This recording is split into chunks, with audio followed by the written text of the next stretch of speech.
गुरु गोविंद दो खड़े काके लागू पाए, बलिहारी गुरु आपरी गोविंद दियो बताए।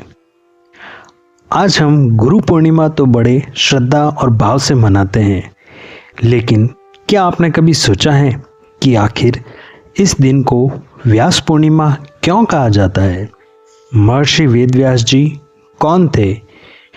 महर्षि को गुरुओं का भी गुरु क्यों माना जाता है?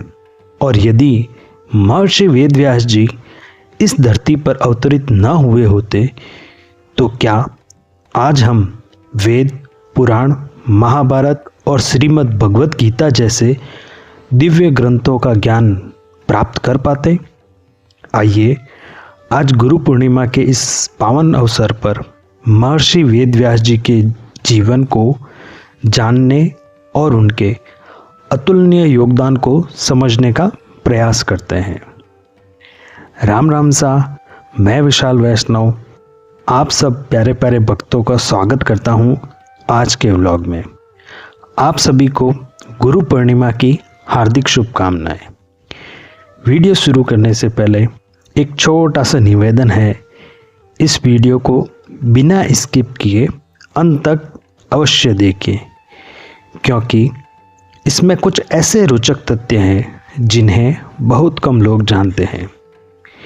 यदि वीडियो पसंद आए तो वीडियो को लाइक करें और ज़्यादा से ज़्यादा लोगों तक शेयर करें, और धार्मिक वीडियो देखने के लिए हमारे इस चैनल को सब्सक्राइब करें।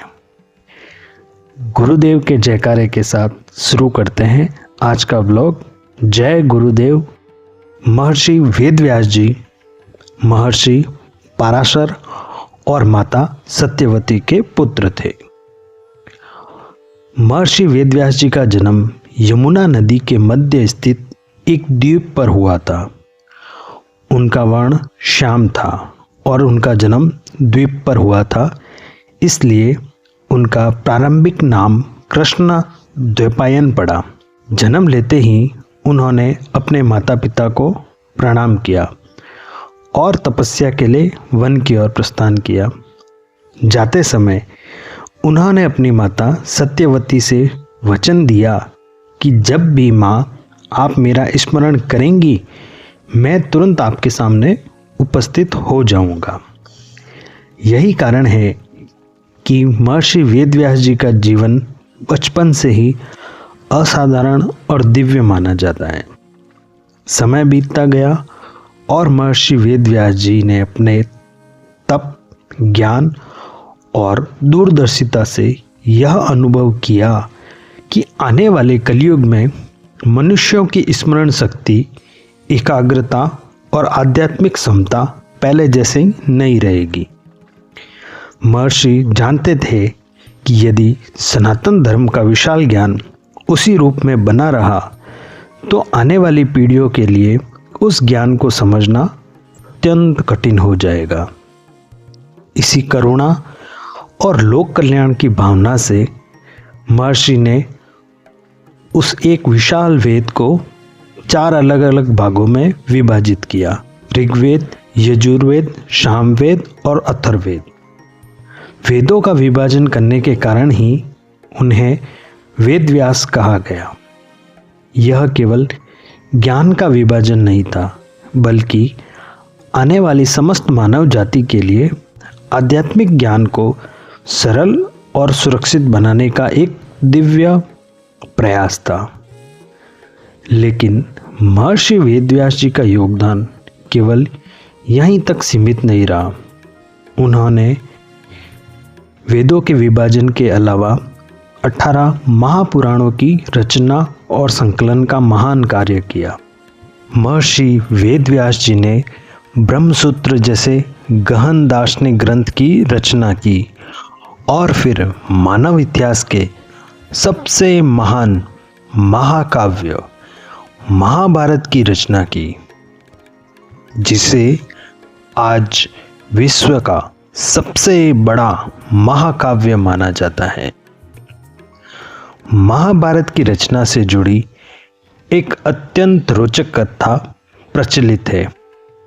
कहा जाता है महर्षि वेदव्यास जी चाहते थे कि इस दिव्य ग्रंथ को उसी रूप में सुरक्षित रखा जाए जैसा वह उनके ध्यान में प्रकट हुआ था।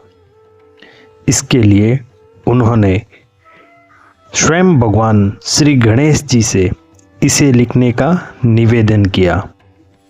रिद्धि सिद्धि और बुद्धि के दाता भगवान श्री गणेश, विघ्न विनायक श्री गणेश जी महाराज ने भी एक शर्त रखी कि वे बिना रुके लिखेंगे। इसलिए महर्षि वेदव्यास जी को भी बिना रुके बोलना होगा। तब महर्षि वेदव्यास जी ने भी एक शर्त रखी कि भगवान गणेश प्रत्येक श्लोक का अर्थ समझने के बाद ही उसे लिखेंगे।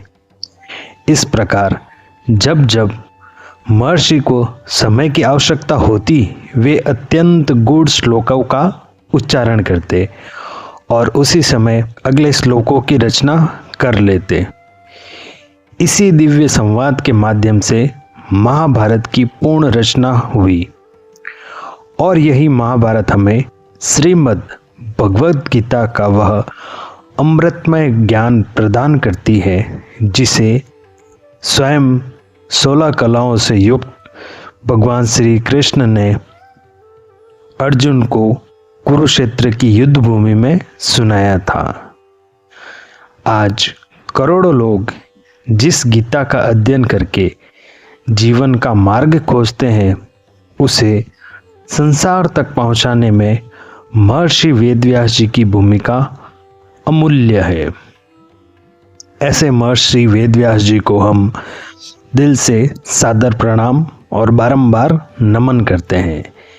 इस संसार में उपलब्ध आध्यात्मिक ज्ञान का बहुत बड़ा भाग किसी न किसी रूप में महर्षि वेदव्यास जी के कार्यों से ही जुड़ा हुआ है। यह ज्ञान उनके तप और साहित्यिक योगदान की महानता को व्यक्त करने का एक पारंपरिक तरीका है। सनातन धर्म में जिन 7 चिरंजीवियों का उल्लेख मिलता है, उनमें महर्षि वेदव्यास जी का भी नाम आदरपूर्वक लिया जाता है। ऐसी मान्यता है कि महर्षि वेदव्यास जी आज भी सूक्ष्म रूप में धर्म की रक्षा और ज्ञान की परंपरा के संरक्षण के लिए विद्यमान है। जय श्री महर्षि वेदव्यास, जय गुरुदेव। यदि हम आज भगवान श्री राम की कथा जानते हैं, भगवान श्री कृष्ण की लीलाओं का श्रवण करते हैं, 18 पुराणों का अध्ययन करते हैं, महाभारत से जीवन की शिक्षा लेते हैं या श्रीमद् भगवत महागीता के माध्यम से धर्म और कर्म का ज्ञान प्राप्त करते हैं, तो इसके पीछे कहीं ना कहीं महर्षि वेदव्यास जी का भी अमूल्य योगदान है। वास्तव में उन्होंने केवल ग्रंथों की रचना नहीं की, बल्कि सनातन धर्म के ज्ञान को युगों युगों तक सुरक्षित और संरक्षित रखने का कार्य किया। यही कारण है कि गुरु पूर्णिमा को उनके जन्मोत्सव के रूप में मनाया जाता है। यह केवल एक महर्षि का जन्म दिवस नहीं है, बल्कि ज्ञान, तप, गुरु शिष्य परंपरा और सनातन संस्कृति के अमर प्रकाश का उत्सव है। आज गुरु पूर्णिमा के इस पावन और पवित्र अवसर पर आइए हम सब भगवान शिव और अपने समस्त गुरुजनों और महर्षि वेदव्यास जी को श्रद्धा सुमन अर्पित करें।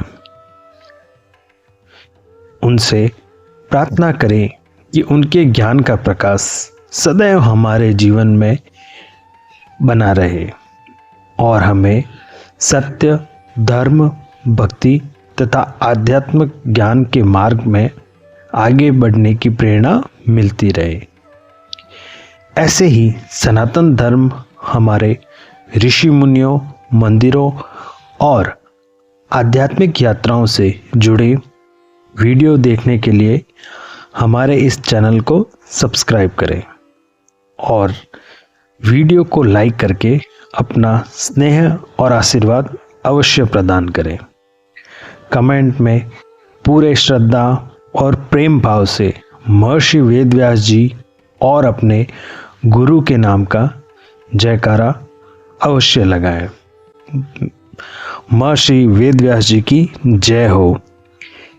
इसी जय घोष के साथ आज का वीडियो समाप्त करता हूँ। मिलते हैं नेक्स्ट व्लॉग में। तब तक के लिए आपके गुरुदेव की कृपा आप सब प्यारे प्यारे भक्तों पर बनी रहे, इसी प्रार्थना के साथ आज आपसे आज्ञा लेता हूँ। मिलते हैं नेक्स्ट व्लॉग में। तब तक के लिए जय गुरुदेव, जय गुरुदेव, जय गुरुदेव।